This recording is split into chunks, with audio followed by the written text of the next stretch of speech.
What's up, Drop Pod listeners? You can check out new episodes of the Drop Podcast every Tuesday and Thursday, wherever you listen to podcasts. You can find all of our content on YouTube at the Drop Golf Podcast and on our socials. That's Instagram and Twitter at the Drop_pod. No matter how you consume us, like, subscribe, rate, review, all that good stuff. Follow and listen along. This episode is brought to you by George Wall Ford. George Wall Ford in Red Bank, New Jersey is family owned and operated, proudly serving New Jersey residents with superior customer service since 1960. Rye, share your story about your experience there. Mike, I went on a tangent in one of our episodes previously about it, but I can't say enough good things about George Wall Ford. I needed a new car. I had an old. I loved the brand that I had. I loved, it was an SUV, but had 165,000 miles on it. It was just time, So I hopped on over to George Wall Ford. I saw our guy Jerry, and Jerry and his team were awesome. I mean, from stem to stern, they're there, they're helping, they're knowledgeable. They have so many cars on the lot that you can go in and say, hey, I want a sunroof, a navigation. I want this kind of rims on it. I want this kind of this, that, and the other thing.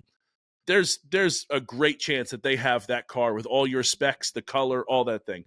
Me, I didn't particularly care. I was like, hey, I want to be high up in the car, right?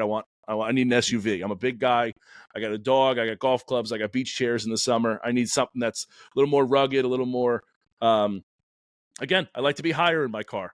And I went and saw Jerry. He pointed me in the right direction. And again, it's awesome to have that kind of help and support from your salesman to the finance guy to even they got somebody who helps you set up your car, right? I got an app on my phone now that's got my auto start on it. I can locate my car if I don't know where it is. I could take a trip to Japan if I wanted to and be like, did I lock my car? And I can go into the app and lock my car. So even people helping you set up that stuff, just the hands-on approach over there is incredible. So if you need a car, head on over to George Wall. And go ask for Jerry. They were awesome there. Again, stem to stern from everybody. I can't say enough good things about it. It was an unbelievable experience. So to Ryan's point, there isn't a better place to shop for a brand new car. Just call 732-704-1932 and ask for Jeremy Wall. George Wall Ford in Red Bank for all your car buying needs. This is the Drop Podcast where we talk golf in the Garden State. I'm Mike Cora, and this is Ryan Coulott. What's up, Drop Pod people? Welcome back. We got Interview Thursday this week, and boy, do we have a big one. We have none other than the creator of Decade Golf, Scott Fawcett. And it was a real treat. I mean, whether you love it or hate the analytics, Scott is ruling the analytics side of golf these days. You can go back all the way to Will Zalatoris in he come in fourth in the Masters a couple years ago, and that's kind of where it shot off. Scott goes into talking about even before that, when he was just getting started, he had Will Zalatoris. He was caddying for him at the Texas A&M, I think it was, Mike. Texas State Open, one of those two things. And was talking about the analytics then, and it was really cool to have him on. He's a big name in golf, in not just New Jersey golf, but in everywhere golf. Mike, we've had guys come on and talk about it, the Decade Golf, and talk about their experience with it. We've talked behind the scenes with people who have done it. And watching you and Scott nerd out over stuff during this interview was a real treat for me. I got to really watch you guys make love via numbers. Almost. Yeah, we bonded. We bonded in a way that I don't think Scott thought we would. And I think one of the things about Decade Golf is it is like the ultimate guide to course management. I think one of the things that you hear Scott say over and over again, that it's not just the numbers, it's also understanding how to manage your golf ball. And I think, listen, we know Scott can be a fiery person. You've seen him go crazy on Twitter at times. You hear him in the interview say he got rid of Twitter for that reason only. So nonetheless, listen, it's a great opportunity for anybody to learn about who Scott is, about what Decade Golf can actually do to enhance your game. It's one of those ones that, for us, when we step outside the box of golfing in the Garden State, he's just a great person to have on here. Yeah. Micah, I even said it on there. Like, I didn't know much about Decade Golf other than it was analytics. And you know how I feel about analytics. I'm the old school baseball manager that wants to keep the pitcher in 120 pitches. He's throwing a no-hitter. We're going to let him go with it, right? I'm the gut guy, right? You're the numbers guy. And hearing what he had to say about it,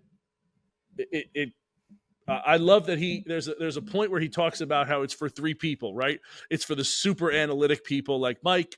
It's for the just give me something so I have a little bit of information for someone like me, and it's got the person in between us. So I really love what he had to say. It was really, really awesome getting to meet him and talk to him, and it's a really fun interview. Really good stuff from Scott. So without further ado, we're going to send you to our interview with Scott Fawcett, creator of Decade Golf. Enjoy.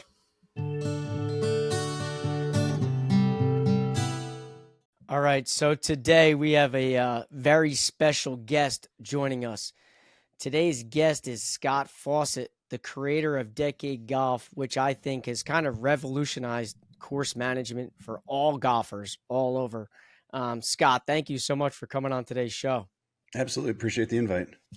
Yes, Scott, obviously, I just said it a few minutes ago. You are a huge name. Decade Golf seems to have taken over the golfing world there. So thank you for joining us. I want to ask you, where do we come up with Decade Golf? Where does it start for you? You know, I've got kind of an analytic background. It's funny, I used to say I've got a good background in math, and I now realize after speaking at places like MIT, like, oh, they're good at math. I've got more of a logic-driven background. When I was in the little gifted and talented programs or whatever in elementary school, I could just sit there and do those like logic grid-style problems just all day long. And so I really believe that that's where it started for me. Then you throw, being a pretty good professional player on there. And once I found out in 2010, I didn't even know that they were tracking all the shots via ShotLink starting in 2004. But once they started releasing the data starting with strokes gained putting in 2010, I quickly because the first thing with putting, I was just like, wow, these numbers are really surprising. And again, that's really where the idea of expectation management was born. Once I realized that an 8-foot putt was essentially a coin flip, and you just look at an 8-foot putt, it does not seem like it should be 50-50. It's just that's where it really all started. And once I found out in 2013 that they were going to be releasing, like that they were doing all of them, I still didn't even know that they were doing it from every starting condition on the golf course. That's when I first started in 2013, really building out what I considered to be the size of shot patterns, because I knew once that data was released, I could just kind of combine the two. And this is where I say it all the time. Like Mark Brody is a far smarter man than me, but he's I would say he's an academic. I feel like it's always derogatory when you say someone's an academic. Like I'm saying that in a good way. Like he comes up with stuff that you use in the future, and the PGA Tour sought him and guys from MIT out to create this. But myself as a player, first and foremost, like the obvious application of the data was for something strategic. Just that I knew there was something there.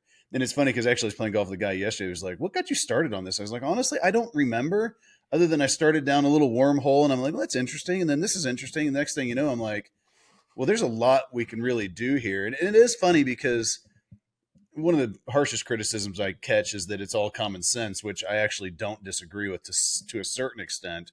But it's just really not unless you've got the data first and foremost. So it's all about data. And I feel like a nerd saying that, but it really is.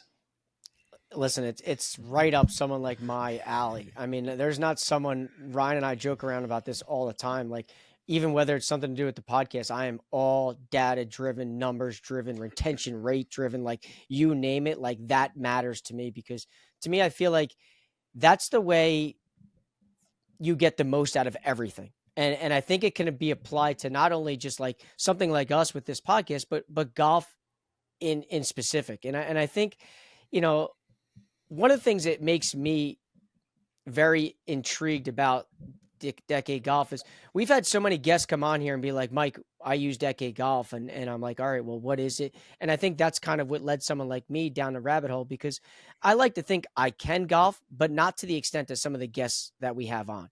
And when they start breaking the data down about all this stuff, I think it may be overwhelming to some, but for us analytic nerds, like you said, like we're all about it. why don't you give the audience a little bit of background about like what Decade Golf really does and how it can help their game?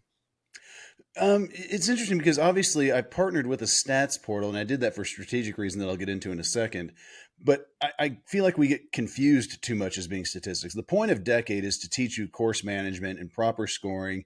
You know, my canned joke is we all feel like we should have finished every round of golf shooting lower than we did. I mean, every single round of golf we feel like we should have shot lower. And my joke is just that if you feel that way, you're either not as good as you think you are, or you made mental and strategic mistakes.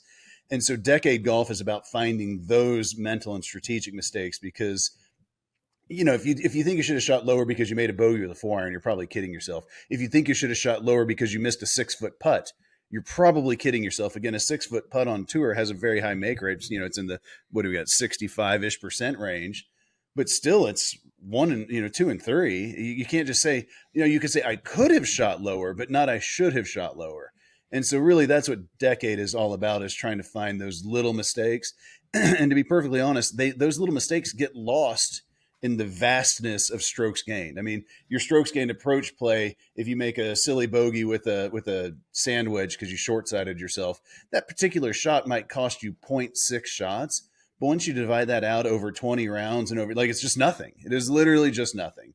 But that is, again, you can't just flat out say it's a full shot you just wasted, because you're going to make some bogeys from silly areas, but it should not happen as often as it does. And like I say, that's really the point of it. And when I say, I'll talk about the reason I partnered with the stats portal, I knew I didn't want to sell a video series, because then you got to find another customer. So just from a business strategy standpoint, I'm like, I'd like to keep people in the app as long as possible. But to be perfectly honest, then I'm a big Tony Robbins fan, and he's got a saying where you've got to deliver more value than your customer could ever expect. So I was like, okay, from a business standpoint, I want to keep people in the app, but I want to keep them in the app because you need this constant reinforcement.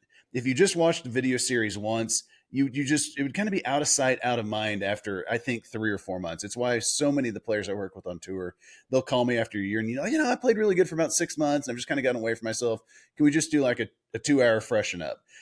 And that's the reason I thought a stats portal would be perfect to partner with, because then we could be tracking data, and I could start to tailor the video content you get every single week to your data. Like, hey, I noticed you made a bogey on a par 5 after hitting in the trees. Did you show any patience or discipline by like, I'm kind of screwed here. Let's just get this thing back in play. And then obviously building the free yardage books and just other features. But I really do believe that people need to constantly be reinforced, because this game is so damn hard and we just constantly want to do dumb stuff. It's just it's just hard not to.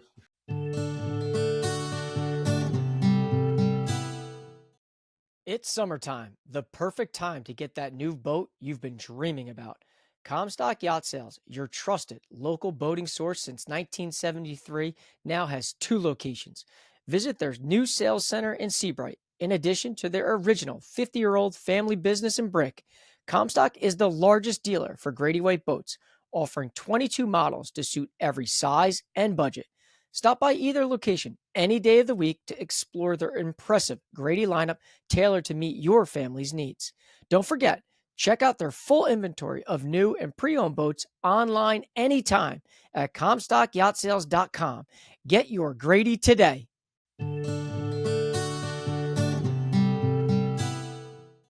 Well, again, I've got a concrete example of this yesterday. I didn't hit that bad of a drive, but it kind of got a little, on the 4th hole, it kind of got a little kick left. And we get up there, and my sandwich right now is max 95 yards. But I've got kind of a little bit of a jumper lie, and I was 95 yards exactly, but this tree was barely hanging down to where I was like, it's going to be because I hit the ball really high, it's going to be all I can do to keep it under that. But it was just a perfect number. I could see the shot perfectly. But it was probably from the lie was just going to jump up a little bit. The easy shot would have been just a 50-degree out to the right, a little bit more than I was looking at, take 30 feet, 2-putt it, move on. But we're playing a 40-60 hammer wolf game, and we've already got a hammer on it. I've got I'm going to try this shot. And I clip the tree, come up short in the bunker, and it's like, okay, I've tried it because of the situation of the game there. But it was still just such a dumb shot. I'm sure I would have tried it in a golf tournament too. Like, I could see it.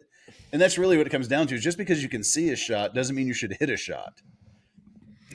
That's That's great a valid advice. point. Yeah, I mean that's it. I mean, You're like, end of think- podcast. yeah. Listen, I think that summarizes it. I gotta write perfectly. that on my golf bag. Yeah, and I think I guess one of the questions, I have, obviously I know you work with professionals, but like, and I know high level amateurs have come on our show and talked about how they've, went through their whole round before the round even started, went shot by shot and said, numbers wise, it makes sense for me to hit 3-wood here instead of driver here, or it makes sense for me to hit driver here and not 4-iron. And they've gone through things in which, for someone like me, I'm like, all right, I like that because every time I play golf, it's like the final round of the Masters. Like it's no messing around. Like I want to shoot the lowest score I can. So how would you, how can like a different skill levels, like what are key differences that maybe like an amateur could use for decade golf compared to, let's say, like a professional would use?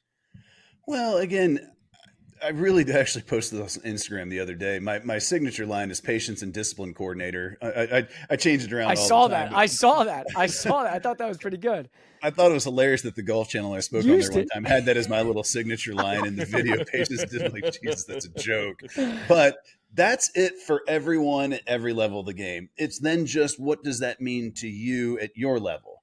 So, I mean, again, a tour player, they're amazing, but they're amazing at what they do. But any shot that they ever hit inside of, honestly, 8 or 10 feet, I don't care how far it's from, had some element of luck in it. And again, this is where people start getting offended by that. Like, I'm the best player in the world. It's not luck. I'm like, it's not luck.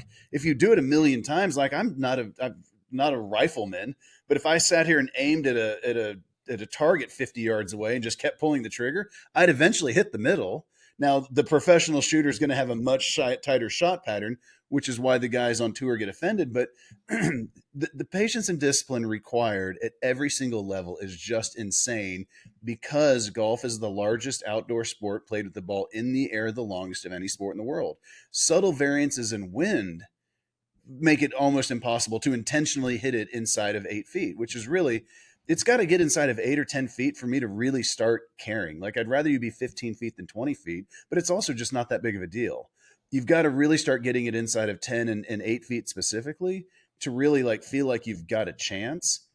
And this is where like taking match play situations into consideration, where you see your opponent's up there close. You're like, well, I better, really take this flag on because he's 12 feet. Like, again, a 12-footer, he's probably going to miss. Most likely he's going to miss.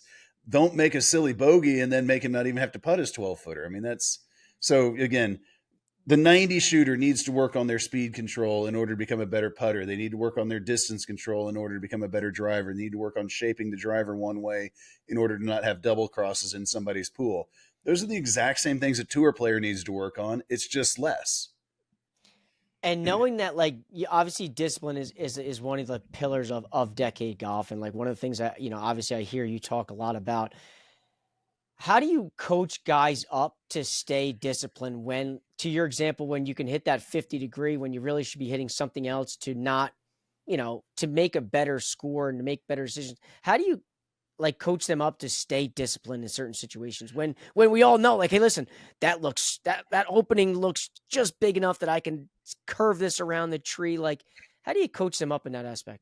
I really do. I dwell and dwell and dwell on the expectation of the remaining shot.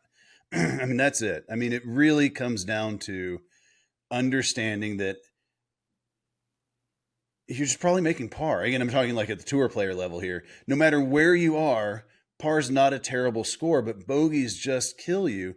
If you're going to get yourself into a position to win a tournament, you've probably played the par fives well. You probably played the par threes better than your normal expectation. And then the par fours, you probably run a little bit above expectation too. But it's about killing the par fives in isolation. But I don't want you standing on the tee box thinking I've got to make birdie here, because then that's when you get it in the trees off the tee and you wind up, oh, shoot, this was my birdie opportunity. And you do something stupid and walk off a 6. It really does come down to the idea of focusing on expectation management. When I created all this stuff back in 2013 and 14, in case people don't know, I then got a cortisone shot and paralyzed my right arm. So Will Zalatoris was just a 17-year-old kid at my home course. I'd been playing golf since he was 9 years old when I had Korn Ferry status. And I did not let him hit a single shot in the Texas Amateur, US Junior, or US Amateur that first summer. where I didn't tell him what the PGA Tour strokes to hole out rate was on this shot. Because like I say, I had been doing all this work and I'd kind of been applying it a little bit myself in my own game, but I wasn't like, I'm caddying for myself and hitting shots and everything. It really wasn't until I was out there with him it was like the 5th hole of the Texas A&M first round. And he's got this, a decent lie, but it wasn't a great lie. Like if it was just a great lie in the rough, I'd be like, well, that's why. But like the rough on tour is not as bad as you actually think it is. Like sure, there's weeks, but on average, which is strokes gained is based on average it's not that bad. And so I'm looking at this lie, and he had like a 9-iron from like 160, and the average score from the PGA Tour from 160 in the rough is 3.23. They're playing it basically a quarter of a shot over par. And I'm looking at this lie, and obviously Zalatoris is one of the best ball strikers on the planet. But I'm like, can you just get this on the green? And that's actually going to be a phenomenal result. Like, and he's like, well, I mean, obviously, like that's not difficult. And I'm like, middle of the green here? Like, again, I hate boiling it down to middle of the green, but it's all based on the constraints of the shot. So middle of the green from 160 in the rough is kind of your target.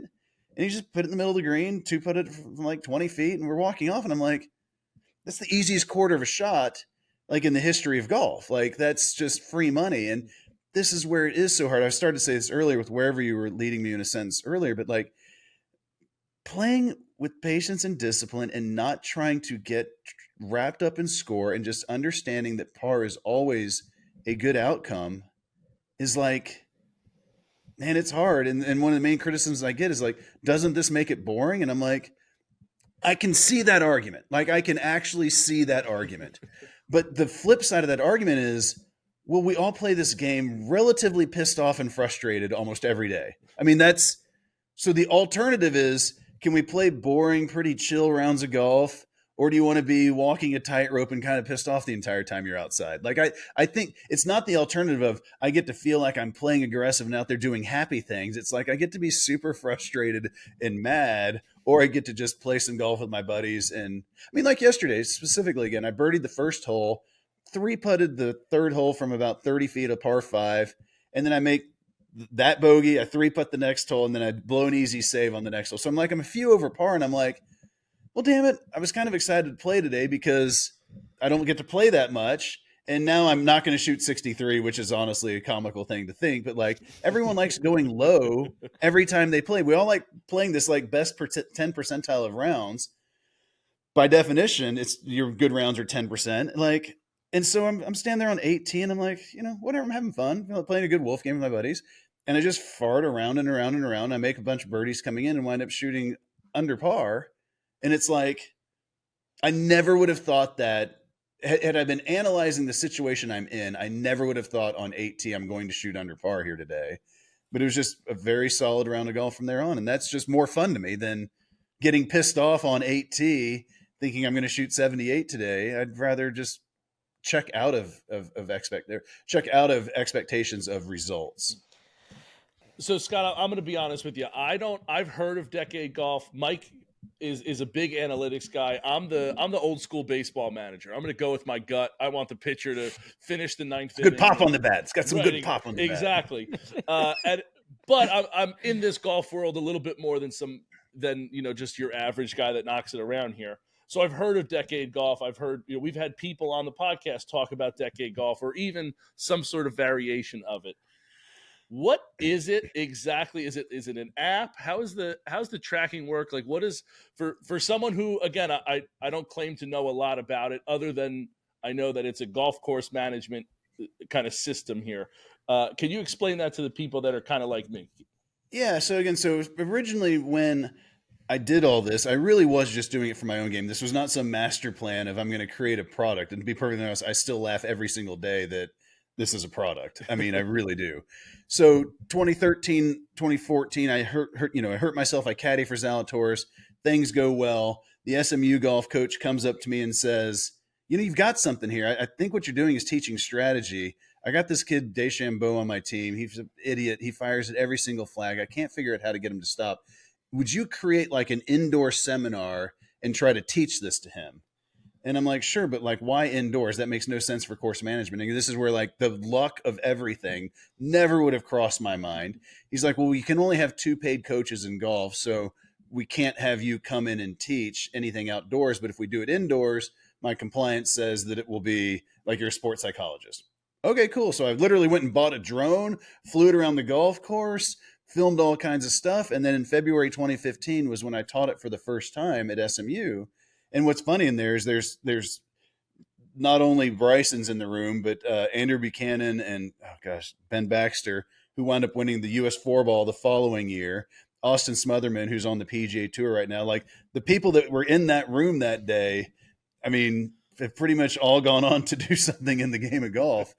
And we're just sitting indoors. And honestly, as I'm in there teaching it, I'm like, this is the place to teach this, because if I'm out here giving a playing lesson, the kid's always worried about their swing. Does this guy think I'm no good? Like when I do playing lessons with juniors, because they typically at this point do get a little mental, like, oh my God, that's Scott Fawcett. I want him to think I'm good. And I'm like, I don't care. Like, that's not what I'm here to teach. That's up to you and your instructor to be a ball striker, have a pretty swing.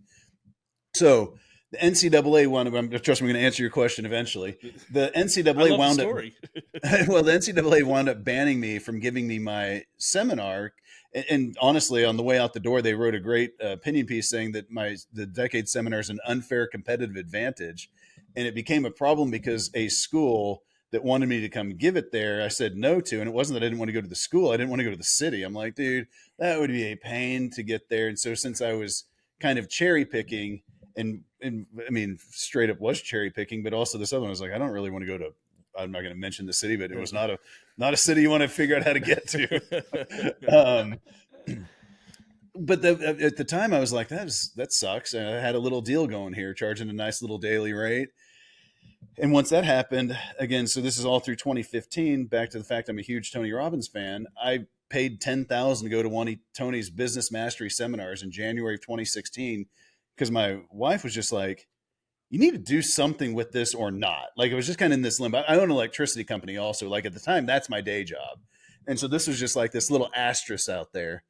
And so I went to this Tony Robbins seminar, and just with no real clue of what I was going to do. And as this guy his name's Keith Cunningham, one of the best public speakers I've ever seen. And he's got this virtual CFO software he's pitching. And it's like the balance sheet, so like you're a small business owner, you can't actually afford a CFO. Your balance sheet shows your accounts payable is 45 days. Your industry standard should be 30. And it gives you a little red X, like here's where you need to look in. And the reason I say is this good public speaker, he's like, reason I chose a red X is what did they put on a treasure map? A red X. It means look here, dummy. And I was like, that's brilliant. And so then I started thinking about a stats portal and how it could all work with statistics, and then have, drill down here. This is where your problem is. And then, like I say, the video series teaching the game, because I mean, most of the stats portals, it's like, here's 57,000 different numbers. Okay, well, what do I do with that without knowing? Is 50% of the fairways good? I have no idea. Do you hit it 70 yards or 370? Because it's totally different information. And if there's anything, not to try to badmouth right out of the blocks, my competitors, but most people don't have a golf background where they really know how to analyze the data. I've got a data and a golf background, and we're using basically a computer app to try to teach everything. The other people that are coming in are Silicon Valley computer app people that are using golf to try to make money. And so they just don't have the same analytical, view of certain things that I do. So you buy the Decade app, there's 4 hours of just straight up tutorial content where I teach you course management, strategy, the mindset of everything. And then you start tracking your statistics in the app, and it'll then again start sending you content on a weekly basis of, hey, here's where a little hole in your game is. Let's maybe go try this putting speed drill. Let's maybe, when we're on a tee shot, you're having too many penalty shots. Like, it just kind of helps you with what to do with the information. And then also in the app, we've built out this feature to where you get free yardage books. So you just type in any course in the world and it downloads to your phone. You can use the yardage book right there on your phone, or if you're, you can print them out and take them, with you with a hard copy.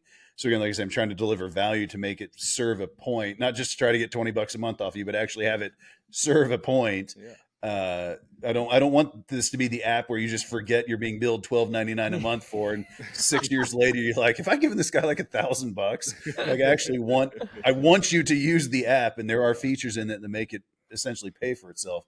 So we do monthly webinars, and that's what I basically would say Decade and the Decade app is just trying to help you learn course management and then build on it through weekly interaction. Hearing you say that you send out like a weekly, like, hey, this is where holes in your game are. Like, we took all the data that takes it away from me. I don't need to think about where the holes in my game are. I don't know. I mean, yes, for generally it can be like, oh, I didn't hit the driver well this day, or I didn't putt the well that day, but if it's just being told to me, it's like, okay, on the very few occasions I do go to the range, I can work on something specific. That's a huge. Well, I built the app with 3 people in mind, and it's really this. I'm going to credit it all to this Business Mastery, Tony Robbins seminar, but like, you've really got to be able to serve multiple people in the exact same format. And so when you're analyzing your statistics, we've got, just what we call comparative analysis, which is a page that is just literally and I'm guessing at the number here, I should probably know this by heart, but there's probably 100-ish different statistics from your data. So if you're Mike and you love data, here it is all, man. Knock yourself out, dig into the weeds. If you're someone in between Mike and maybe say you, where it's like, oh, I'll look at the data, but I really don't feel like digging into it that much. You have, let's say that your scoring average is 76. You'll have peer groups. So 73, 70, 73, 76, 79, 82. So I put you in the middle of all these columns, and then your data will either show red X's if you're underperforming against your peer group. So if you're a 76 scoring average, but your greens and regulation is like a 79 shooter, it'll give you a little red X 1 column over. If it happened to be like an 82 shooter, it'll give you a red X 2 columns over. So that person that wants to look at it a little bit, I want them looking for cluster. I put all the data in a specific order, the way it works through approach shots, tee shots, everything. So you're either looking for clusters of red X's or any red X that's 2 columns to the right of your peer group. And that's where, okay, I want to look at it. Okay, here's, you want to look at some data. And then a guy like you that's like, can you just send me something on Wednesday that I can watch? That's in there also.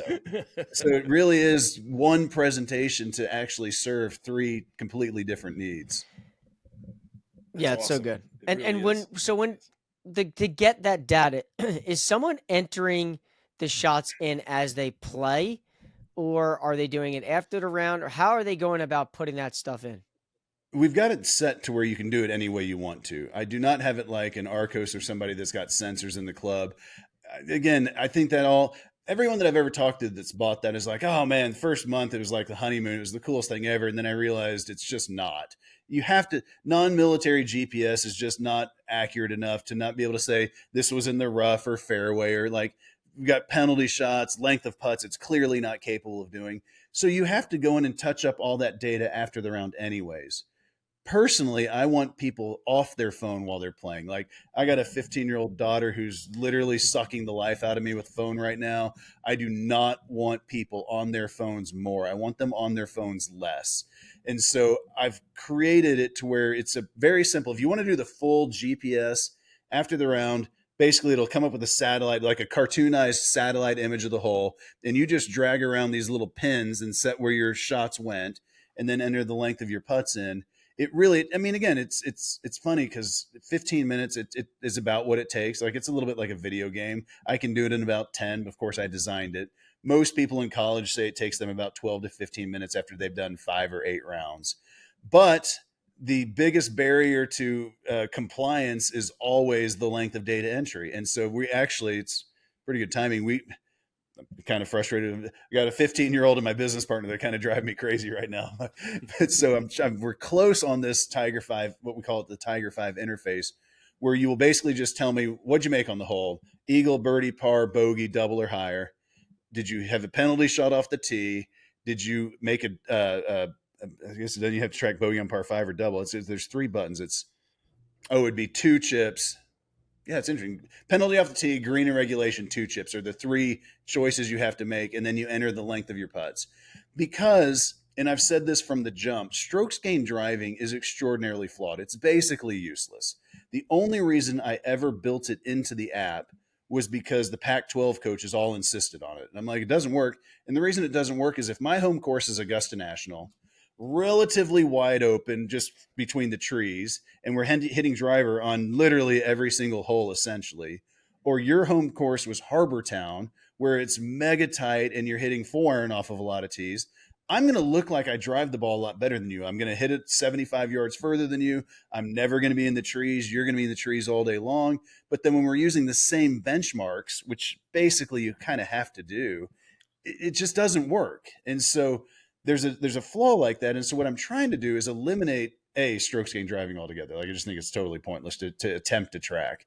But I believe that from combinations of strokes gain putting, greens and regulation, your scoring average, your penalties off the tee, how many times you missed the green on a chip shot, because of having all of that data from, years now, I'll be able to say, like, you know what, your putting's the problem here, or your tee shot's the problem here. Do I know by how much exactly? No, but that's also kind of irrelevant. I mean, it's just kind of not that big of a deal. And then when folks said the Tiger 5, Tiger's current caddy, actually, Lance Bennett, is my old roommate. And so he had told me for a number of years, he had just heard while he was caddying for Kuchar and other people, that Tiger had these 5 things that he tracked while he was playing. And it was how many bogeys on par 5s, how many doubles, how many 3 putts, how many bogeys with 9-iron or less is what he technically tracked. We turned that into bogeys inside 150 for guys and 130 for girls. And to be perfectly honest, I tell seniors, just make it 100. Like, we're just trying to get a general idea here. And then he tracked blown easy saves, which we turned into 2 chips so we could quantify all this data from shot length stuff. And it's, again, if you look back at your last round of golf and you think I should have shot lower, like should have, not could have, should have, it's probably one of those 5 things. So my bogey yesterday from 109, from 95, even though, it was in the trees, but the tree wasn't really in play if I played the shot correctly. That would be a Tiger 5 mistake. I would have to mark that down, bogey inside 150. And then I do believe, as woo-woo as this probably sounds to guys from New Jersey, I do believe if you want to get better, taking after your round and doing a 10-minute meditation, sitting down, getting your mind right, mind still, and then going through those Tiger 5 mistakes, kind of like a dog, rubbing your nose in it. So yes, I made the mistake yesterday, but I made it for a different reason. I've got a Corn Ferry bogey I made last year from 75 yards where this tree was it was perfectly stymied. It was a simple little 7-iron pitch out to the side to 20 to 30 feet. Like it was a simple par. But since it was a qualifier, I was like trying to hit this little chip hooky around it. And I'm not even having enough club head speed to actually hook this golf ball. But I didn't have any patience and discipline. I tried the shot, obviously hit the tree, wound up making just a pointless bogey. And that came up in an exact scenario like that a couple weeks ago when I was playing golf. And it was about to try the same thing. And I'm like, that's not going to work, dude. This is not going to work. You can't do that. 30 feet, 2-putt, move on. And I can assure you the next time I'm in the trees with the similar shot that I had yesterday, that shot will come up in my mind because I sat down afterwards yesterday again while I was showering, whatever, and just really think, was it just bad golf? Like if I'd actually hit the shot, if I'd hit the 50 and just mishit it, that's just bad golf, whatever. I'm not worried about that one. But was there something decision-wise I could have done different? That's what we're looking for. And again, just to put a bow on that idea, looking back at when I was playing professionally in my 20s, me and my buddies would go to the Outback or Chili's and have dinner every single night and just talk about all the dumb stuff we did that day and laugh about, oh, you won't believe what I did on 6. Oh my God. And we'd go through it. And every single one of us had 2 points at least every single day where you just can't believe it. But then I never would think, well, how can I stop doing that? Like, what's the plan? And I believe looking back at it, I thought I just needed to get better. I don't think that I thought there was like a decision like, well, the pin's 3 from the left, you're 110 with a sand wedge. Maybe give it a couple yards out to the right. Like, not all the way to the middle of the green. That's way too conservative. But maybe a couple yards, like you don't hit your 110-yard shot within a 3-yard window every time. And that's what, again, using shot patterns and launch monitors and everything while practicing, you start to realize you've got this shotgun shot pattern. And that's what's going to allow you to play more patient and disciplined. That's what I tell college coaches ask me, how should we use our TrackMan? I'm like, use it to prove to them they don't know where the hell the ball's going. I mean, like, sounds like a joke, but literally that's what I tell them to use it for. I think that's why kids nowadays are more mature, and that's why they're so much better, because they have all these numbers at their resource, and they can just tap into it all. And I feel like we've had good amateur on after good amateur, and a lot of them they talk about is maybe it's the mental side, or it's their approach, or if it's even it's their preparing, that like good bogeys are good. Like, it's okay to make a bogey. Like, when you're in the trees, you don't need to carve one out, because best case scenario, what are you doing? Making a par? Well, you can still make a par if I chip it out to the middle of the fairway, have a buck 15 and hit my gap wedge into the green. But it's not even I can still make a par. It's that I'm probably not going to make a double. I mean, so the math of strokes gained, we really got to start thinking in fractions of shots gained and lost. I know when you make a birdie, you gained one against par, but really what you're trying to do is gain against the average score. Like that's that's literally the definition of winning a golf tournament is my average score was lower than your average score. And so we've got this opportunity on every single shot throughout a round to either fractionally gain or lose shots. I mean, that's literally how it works. And so when you bring up an example of making a bogey for the trees, again, if we can only gain and lose shots fractionally on the PGA Tour from basically every distance, 100 to 200 yards, they average about 3.8, 3.85 shots to hole out once they're in the trees. They're basically making bogey 80 to 90% of the time. Now, if I chip it out and I hit that gap wedge on to 20 feet and I two-putt it for bogey, I've lost, let's call it 0.2 shots for ease. If I try something silly and hit the tree and it stays in the rough and I wind up making double, I've lost 1.2 shots. Most people would think that a double is only twice as bad as a bogey. But when you actually start looking at through this strokes gained lens, we're actually losing 1.2 shots versus 0.2 shots. It's actually 6 times worse. It's literally 6 times worse. Instead of having to hit one shot from 100 yards to 10 feet, I've got to hit 5 shots from 100 yards to 10 feet in order to gain that back. Like, and again, that's the way it works. Yes, I'm aware you're going to make a birdie and feel like you gained it all back at once, but that's actually not what's going on. Do you feel like sometimes a lot of these thoughts could slow people up in terms of how they play? Like, pace of play is obviously something that we hear a lot from people. Do you think if I'm a beginner or I'm new to decade golf that like trying to comprehend a lot of this, does that feel like it slow things down? But that's why you got to do the work away from the course. I Valid, mean, again, valid, this is where agree. It's weird to talk about scoring and that needs to happen away from the course. But understanding it, I mean, again, it's not math homework. The hardest math is 2 times 3, like, or 2 plus 3. It's not even 2 times 3. It's 2 plus 3. Like, it's not difficult, but yeah, you need to be spending time away from the course. And again, this is where, am I for your 84 shooting dude that's just wanting to go do fireball shots and screw over his buddy? No, I mean, that's not, I'm not your guy. But if you want to get better at this game, I mean, and I don't care if you are the 84 shooting fireball shot guy that wants to get better, it's 100% for you. I mean, again, I don't care how good or bad you are. It is 100% for you because it is about these tiny little decisions that we can tighten up. I mean, yeah. So to your point, actually, no, it should not slow you down. I mean, again, once you're good at doing the process, it should actually speed you up because you're not thinking about as much stuff. You're not going through, well, where do I stand at par? Where do I stand in this tournament? What's the cut line going to be? All these emotional, irrelevant points. Mm-hmm. You don't even have to go through those. I walk out, I'm 170, pin's 5 yards from the left. My target's about 3 yards right of the pin. It's a 7-iron, hit my shot and move on. Like, it's not difficult. Yeah. No, listen, I love it. I mean, I know that my mind is. I'm not saying that defensively. I trust you. Don't yeah. worry. Listen, the numbers to me always matter, and I think in my head I kind of say like, all right, like there are such thing as good bogeys, and there are such thing as like for me when I'm playing, it's like there's such good thing as good triples. Right. Let's hope it doesn't get there, but I think a lot of times is like, if I know you're going to make birdies, I know birdies are out there, and you know, whether sometimes luck is on your side or you just hit quality golf shots, it's finding ways to minimize or to completely eliminate the doubles, because I feel like those are what round critically killers are. Though, you're never going to completely eliminate doubles. And so you're ready for them. Like I just played in the U.S. Senior Open. Here's my shirt. I just played in the U.S. Senior Open, and I was playing horrific as I was going in there. And I've got enough haters on social media. I'll admit, I was like, God dang it. I do not want to shoot 82 in this thing and look like a complete idiot. The fairways were this tight bent. I'm coming off of hitting balls off of nothing but mats for 4 months. Like, it was a disaster setting up. And part of my deal was, hey, dude, you're going to make doubles. I mean, I'd be stunned if I don't make a double in the next 2 days. And when it happens, I'm going to be frustrated. It's like, oh, there goes two.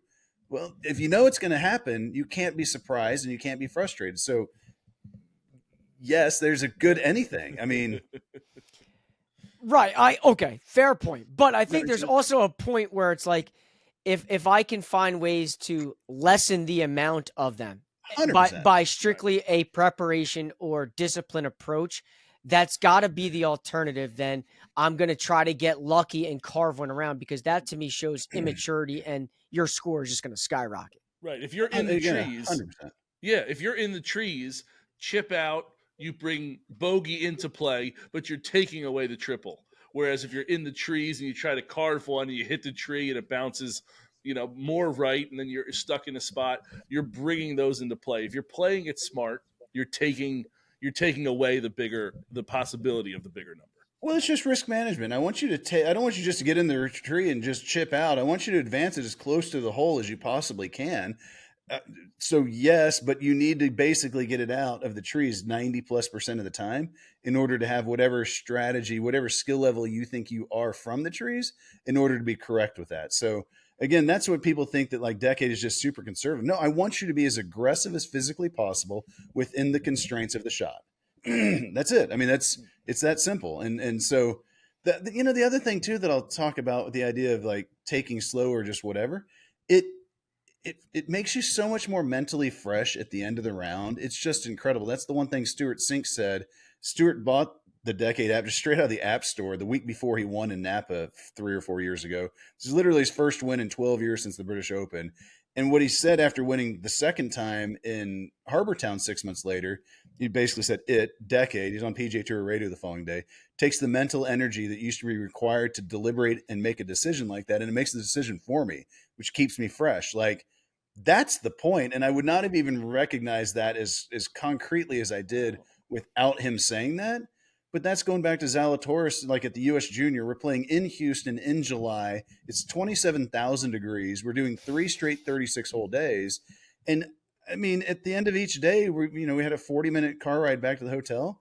And we were both, like, shocked, like, not as tired as I would expect. And I just didn't really think – I was like, oh, it's just the adrenaline of the moment. And, like, looking back at it, all he had to do was hit golf shots, and all I had to do was walk. Like, when you eliminate the thinking part of it for him – because I just played him like a video game, that takes up a huge toll, obviously, on your mental capacity because you are using your brain. The flip side for me, as a 40-year-old at the time, I'm not having to hit a single golf shot. I mean, yeah, I was smoked walking, but also it wasn't like that difficult. But if I'd had to hit 50 shots to warm up and another 100 and change shots out on the course, like, that's a big toll. So we're really trying to make as effortless and emotionless decisions as physically possible. Yeah, it makes So complete good. sense. It really does. It really does. I think as you kind of like think about Decade Golf, like looking ahead, what's next? What's next for like this evolution of what you have going on? Because clearly it is used by a ton of people all over, amateurs, college kids, pros. Like, what's next for Decade Golf? I mean, just the same thing. For the first 6 years or so, I was really active with trying to get out and work with tour players. I was working with a bunch just face-to-face, tons of webinars, like trying to, air quotes, build a brand. And then I turned 50 last July. And as a player, like, I kind of want to play some golf, to be perfectly honest. So next for Decade Golf, we started the app in 2016, and it was just stats and tutorials. That was it.